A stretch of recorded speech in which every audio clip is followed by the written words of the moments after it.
Hello, hi everyone. In this video you will see the Philips Airfryer in a never seen angle before, with a thermal imaging.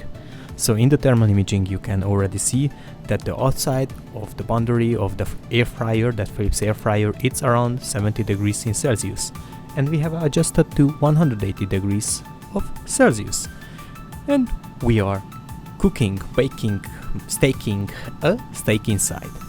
The results are pretty impressive, and this video, it hasn't been sponsored by any kind of company, and I can be fully honest with you. The steak was very delicious, and it's not a sales video, it's just a perspective video for you. Like, that's how it works.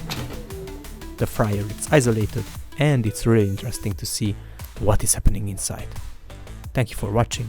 Please hit the like button and subscribe to my channel. Thank you very much. Wish you a great day.